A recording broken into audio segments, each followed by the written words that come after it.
வாங்க மார்கழி வெள்ளிக்கிழமை கல்யாண சுந்தரேஸ்வரர் கோயிலுக்கு போகலாம் அப்படின்னு சொல்லிட்டு கிளம்புனோம். எங்கள் சுக்கிரன் கோயிலுக்கு போயிட்டு கல்யாண சுந்தரேஸ்வரர் கோயிலுக்கு வரத்துக்கு லேட் ஆகிடுச்சு. ஏன்னா அப்படியே வர வழி தான், அதனால சரின்னு சொல்லிட்டு நான் எங்கள் வீட்டில் உள்ளவங்க எல்லோரும் போனால் கரெக்டாக மதியம் காலம் ஆயிடுச்சு, டைம் ஆயிடுச்சு. அதனால நட சாத்திட்டாங்க உள்ளே. ஆனால் வெளியே உள்ள கதவு மட்டும் திறந்து வச்சுருந்தாங்க. அதனால சரின்னு சொல்லிட்டு ஒரு 12:30 மணிக்கு வேடிக்கை மட்டும் பார்த்துட்டு இருந்தோம் வெளியில். சரி, ஒரு 12:30க்கு எப்படியா இருந்தாலும் அப்போ தான் சாத்துவாங்க, உள்ளே போய் சாமியை பார்த்துட்டு தரிசனம் பண்ணிட்டு வந்துடலாம் அப்படி சொல்லிட்டு போனோம்.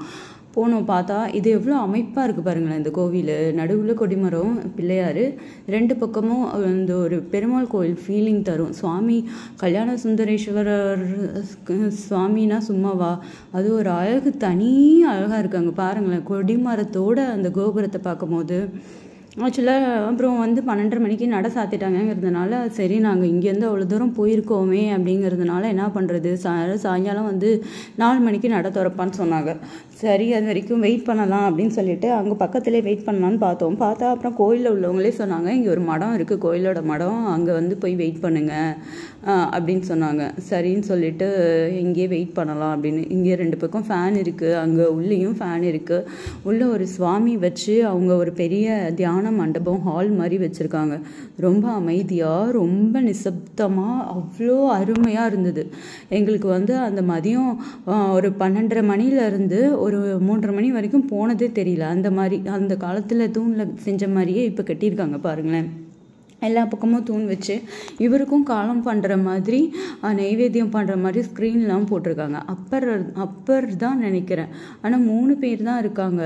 நடுவில் சிவன் வச்சு ரொம்ப அழகாக இருந்தது. ரெஸ்ட் ரூமோட அவ்வளோ பெரிய ஹாலு. அந்த மாதிரி யாராவது கோவிலுக்கெலாம் நீங்கள் எந்த கோயிலுக்காவது போனீங்கனாலும் இந்த மாதிரி நட சாத்திட்டா அப்படின்னா எங்கேயாவது அங்கே கோவிலுக்கு பக்கத்துலேயே கேட்டு பாருங்கள். அந்த மாதிரி கோயில் மடம் இல்லை அந்த மாதிரி ஏதாவது இருக்கும். அந்த மாதிரி போய் கொஞ்சம் நேரம் இருந்துட்டு அதுக்கப்புறம் போய் சுவாமி தரிசனம் பண்ணிட்டு வாங்க. ரொம்ப அழகாக இருந்தது. இது அந்த கோவிலுக்கு பின்னாடி பக்கம் கொல்லை பக்கம் உள்ள இது.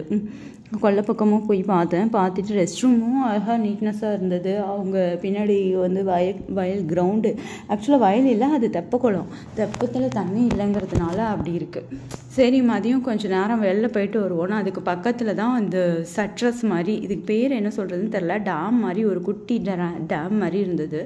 ஆனால் ஒரு சட்ரஸ் மாதிரி ரொம்ப அழகாக இருந்தது. ஆனால் படியெலாம் இடிஞ்சு உளுந்துருந்தது. அதாவது தண்ணி போகிற போக்குக்கு படியை உள்வாங்கிடலாம் இருந்தது. மேலேருந்து இறங்குற படி மட்டும்